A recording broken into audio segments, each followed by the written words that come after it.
Welcome to Tap into Data. How we doing? You nail it every time.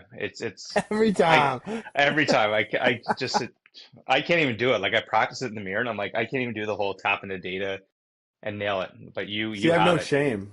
I have no shame. No shame. All you're missing is background music and something to pop. We add that after the fact, Cade. Oh, Don't worry. We perfect. just don't get to enjoy it in the show, but everyone else gets to enjoy the nice little intro reveal. Good. I look Jared, forward to Jared it. might put the record player on at some point. He has a nice little office there. Yeah, see, you got the record player in the background, all the goodies.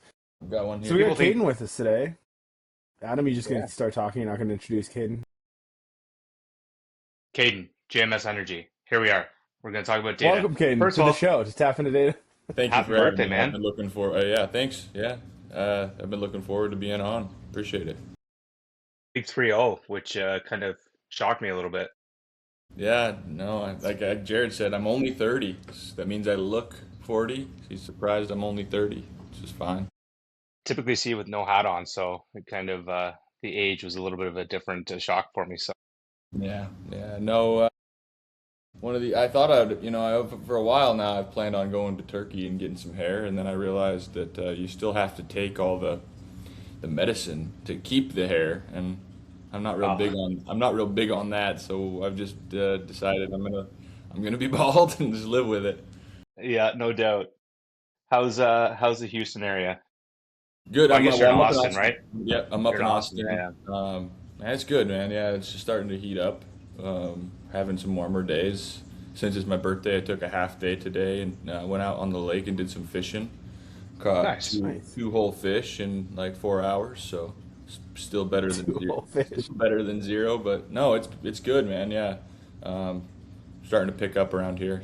All sorts of stuff to do. So So you're actually catching fish and not just fishing for the sake of fishing. yeah, that's right. I caught two fish in Yeah. 4 hours, and I saw a guy that was getting on the lake. He probably was only on the lake for an hour, and he shouted over, "I've caught 11." So doing something wrong, but I've got a little picture on my desk here of my young lad, us Oh, fishing in the fall. nice. We yeah, my wife got me a guided tour for my birthday last year, so we were the opposite. We hit our quota in 90 minutes with pickerel. I think with the four of us, we had something like 36 fish on the boat in that 4 hour period or that 90-minute period. So well, you had a guide. it's crazy. To be Yeah, I fair, know. That's I cheating. go I go up to It Alaska is. with Jeremy. He's the fishing king up there, and we hit our limit on salmon in like a couple hours, and then have nothing left to do. And I know if I went by myself, that wouldn't be the case.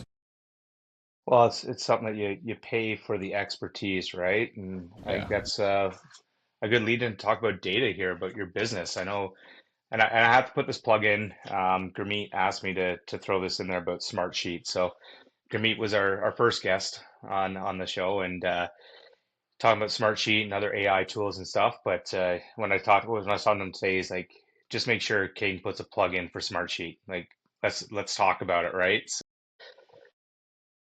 yeah, how are you using the platform? I know you're heavily involved with it, right? It's been something you've been using for a while.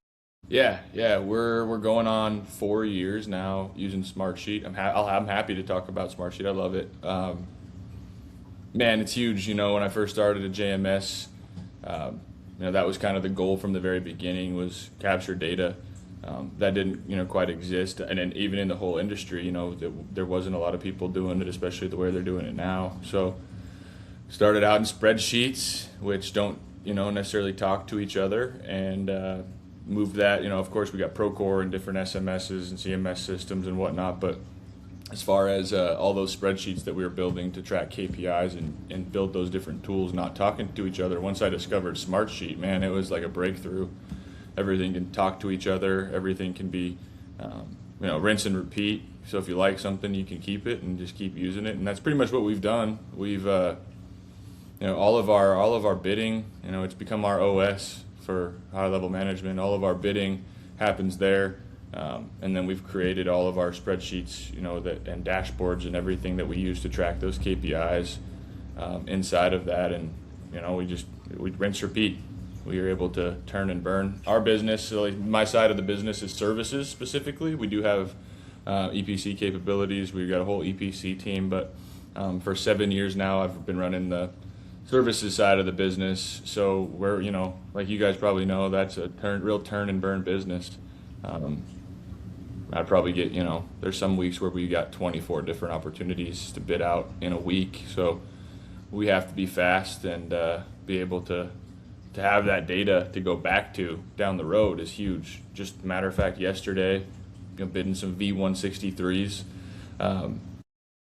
for Vestas V163s. Went back and was able to just see how we've done, efficiency wise, labor wise, cost wise on all the V163s we've done. We actually have a V163 project in progress, so kind of pull all that data up live and say, okay, I'm comfortable, putting that number here and going in with this number. So yeah, I know I love it, man. We're using it for bidding. We're using the resource management tool to track all of our resources. We're up to about, I think 263 was the last number I've got for personnel at JMS. Wow. Wow. That's yeah, And you hold that. Yeah, and you're holding that senior leadership role too, right? So like that's massive growth since I started talking to you a couple years ago. That's great. Yeah, yeah, man. No, I started off just foreman in the field and rose the ranks. I started as a foreman, started running my own sites as a superintendent. Kind of skipped the project manager phase and went straight to like a regional project manager because we had these four massive repower projects happening all at once. So for 10 months straight, I was managing four projects that spanned from Kansas to South Texas. So I just started handling that region, and those went well. And since then, I've become the VP of operations, and I value data. I think that's what got me here at least, is just making sure that we have that value creation available for us when it comes to using data. Again, kicking out 20 plus bids a week would be That's a lot. it would be stressful if you didn't have something to start with, and you were starting over every single time. So it's going good, man. We use it for everything. I didn't even get to finish, everything: resource management, bidding, and then of course once we win those projects, we're tracking those projects there in Smartsheet, full dashboards, labor, budget, the whole 9 yards. All of our assets are tracked through there. So of course, we use Procore and things alike for safety and quality and management, document storage and things. But yeah, Smartsheet's huge. I spend probably most of my time in there every day. Damn, that was a hell of a plug. You're welcome, Gurmeet is Gurmeet. going to be smiling about that. Yeah. I know, right? Cheers, Gurmeet. I think the next one's gonna be the four of us on this Yeah. on this thing, just talking about it. Um, so what would be the biggest advantage that you've seen? Like obviously with data, right? You get KPIs and you're tracking execution strategies in the field and seeing where you're winning and losing, right? You want to make sure you're always winning on the profit side. Um, what's the biggest thing the JMS that you're looking at when it comes to data? Are you looking gross margin? You're looking at successful execution, staying on budget. I think all those things, it's hard to put, a finger on number one. I would say, probably just mitigation would be number one. Of course, you obviously have to bid the project accurately, win the project, track that opportunity, and chase it down. So again, it's hard to put a finger on number one. But I would say once a project's going, that's one of the biggest things that we do with data is that mitigation, as far as making sure that we're heading in the right direction, and being able to use the data to forecast into the future. You know, things like our cost per percent complete, be able to forecast our job costs, be able to forecast our labor. If we're spending 300 man hours for this tower or this task and we planned it at 200, we can extrapolate that and see how bad it's going to be, or we can use that data to see where we need to get better. And before it gets too off track, right? Because without data, I think you don't realize you got a problem until it's probably a little bit beyond fixing. So that's probably the biggest thing, is as early as possible being able to tell when something's not heading the right direction and turn it around. And we use data to do that, right?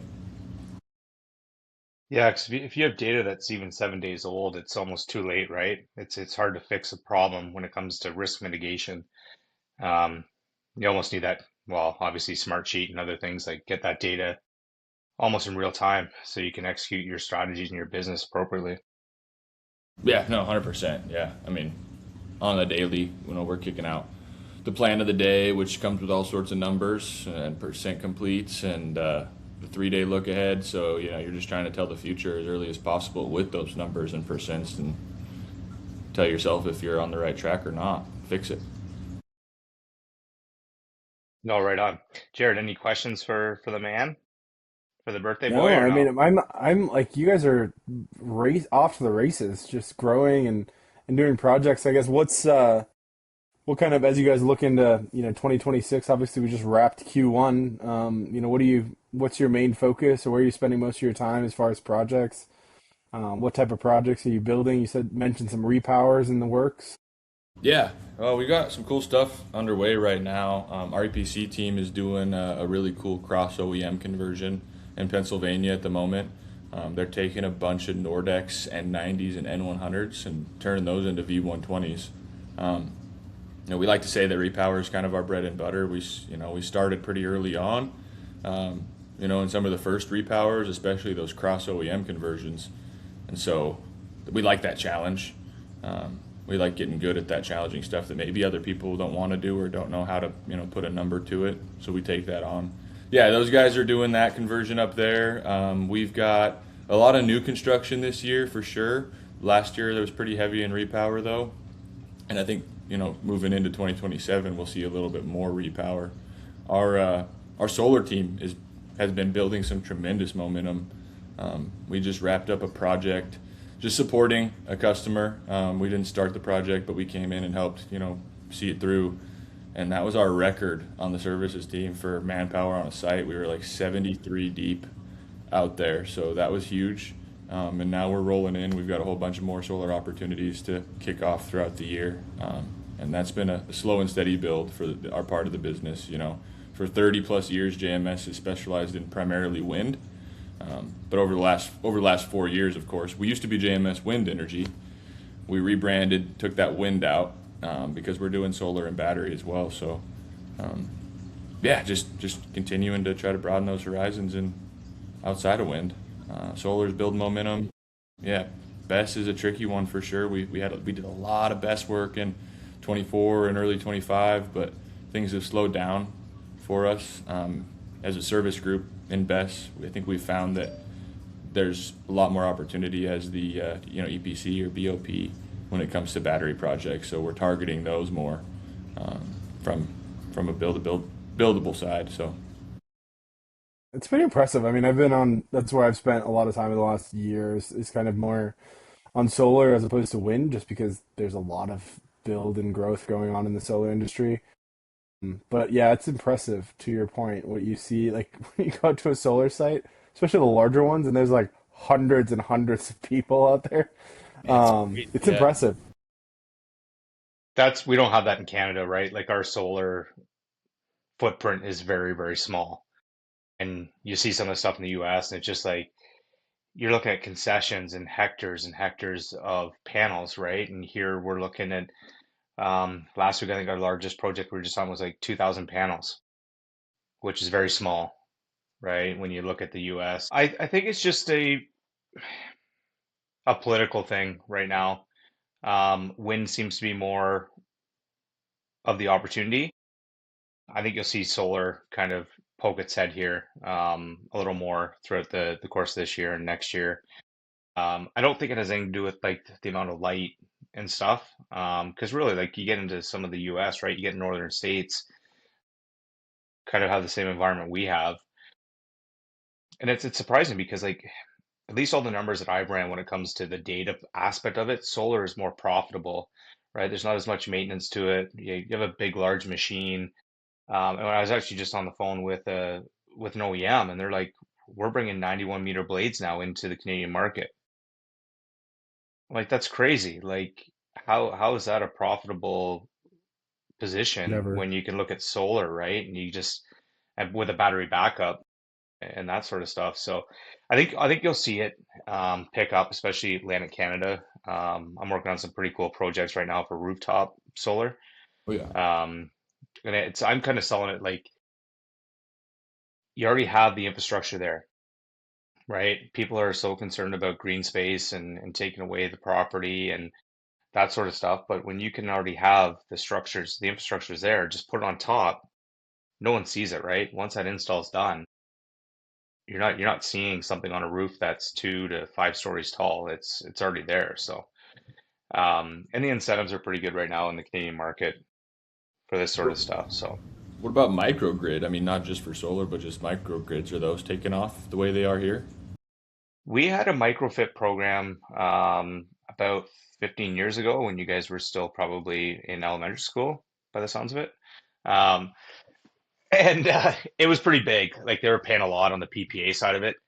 But it's filtered off. They're calling them now community solar is kind of the language up here. And we'll see where that goes. Awesome. Yeah, it's definitely been interesting to see that like microgrid growth and obviously you're seeing a lot of it in the news at least around like energy or data centers and some of the big like AI tech companies basically isolating and building their own renewable sites, whether that be solar and battery or wind or having long term power purchase agreements. But um, even beyond that, I think the interest is going up because I mean solar relatively is cheap and has proven to be a pretty good investment at just about any scale. With some of the tax credits and like the long term return on investment they have. So I don't know. It'll be interesting to see, but I've had some pretty interesting conversations about just like where markets are trending, and I think as a whole we're going to see a lot more investment and interest in solar just continue to grow, as opposed to wind. But we're still building wind sites, and to your point, I think the opportunity to repower is going to greatly increase the capacity if they can get the power out of the wind site. I think that's the other thing is can the grid actually handle that increase where those sites are at. Yeah, you said it. I mean, I think solar is just it's more scalable. I mean, I feel like, in my opinion, it's easier to engineer and permit, design, and build, of course, right? So we'll see. I think we'll And then see also that. to inspect. Jared and I last week were talking about the capabilities of drones and what they're bringing to the market, right? And you get a large solar farm, you can put a Dock 3 drone in a box there to do your inspection. It's kind of hard to do that on a wind site when it comes to the maintenance and those costs. Is JMS coming up to Canada anytime soon? We've got some opportunities. I think that's definitely you'll see us in probably see us in Canada before you see us in Mexico. I think. Um, Okay, but yeah, no. Hopefully, we continue to head that direction for sure. For sure. right on. Yeah, you'll probably see me in June down your way. I'm planning on coming down for Clean Power. I think it's Clean Power, right? June Yeah, 1st and Yep. 4th, ACP something like that. Houston. Yeah. The big Yeah, show. yeah, Yeah, yeah. I yeah, it's think only a few hours away. We were just actually yesterday starting to plan our trip out there and pick a house.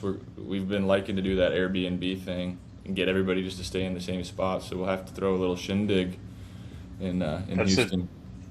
Yeah, we're looking to do the same thing. It might be a tap into data kind of roadshow, I think, is where we're leaning on right now.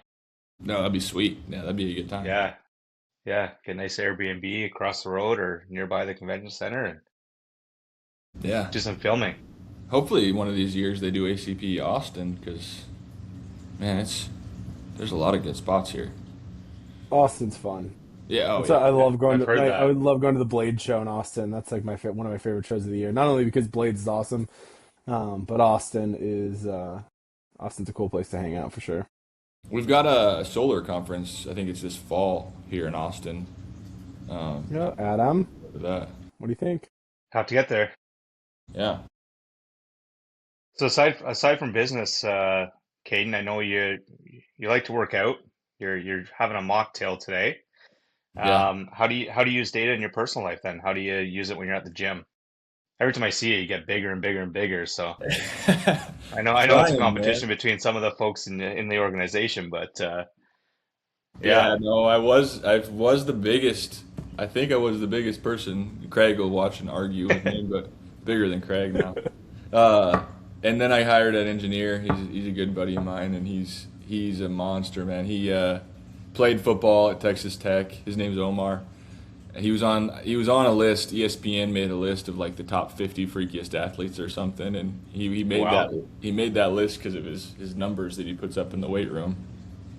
We had a an annual summit just a couple weeks ago out here in Sonora, Texas. We rented a ranch, and man, it was a good time. We did some hunting and then brought all the management together. And one of the late nights, it turned into an arm wrestling ordeal.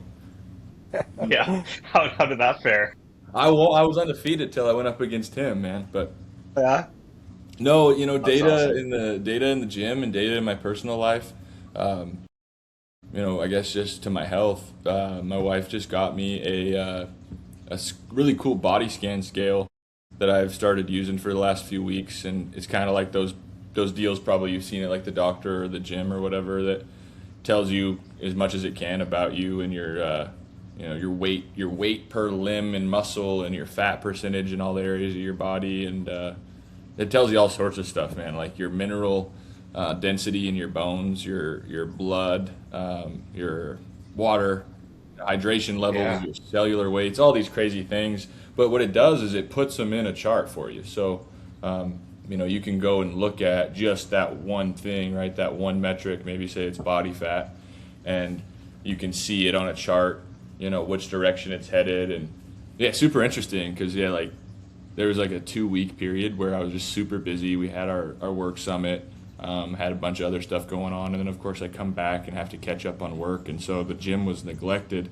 Then I watched all the things I wanted to be going up, come down, and then I get back in there and see them come back up. So yeah, super interesting piece of data there. Yeah. I've been liking that. Rewarding as well, right? To actually see like the it pay off, right? Because sometimes you don't notice right away, but you can start seeing it trending in the right direction, like you're doing the right things. Yeah, no, for It's sure. Yeah, definitely screenshot rewarding. it, send it to your gym buddies, and show them, 12% body fat or whatever. But no, that's other than that, man. I use data way too much in my work day. That try not to think about it When you're outside of work. when Yeah. I'm outside of And, work. yeah. And if you don't know, Jared's a fitness buff too, so he's cranking out the reps at the gym. He says other. He's saying no. The reps of lifting my drink. This is about the reps that I got. We were talking on a call this morning. I was on a meeting. One of the guys is like, "Yeah, you can either be is it bald? You can either be bald or fat. You can't be both." And I'm like, "Well, I'm not bald, so I can be fat, and that's great." That's funny, dude. I don't have an option, so it's like that's. I actually said that before.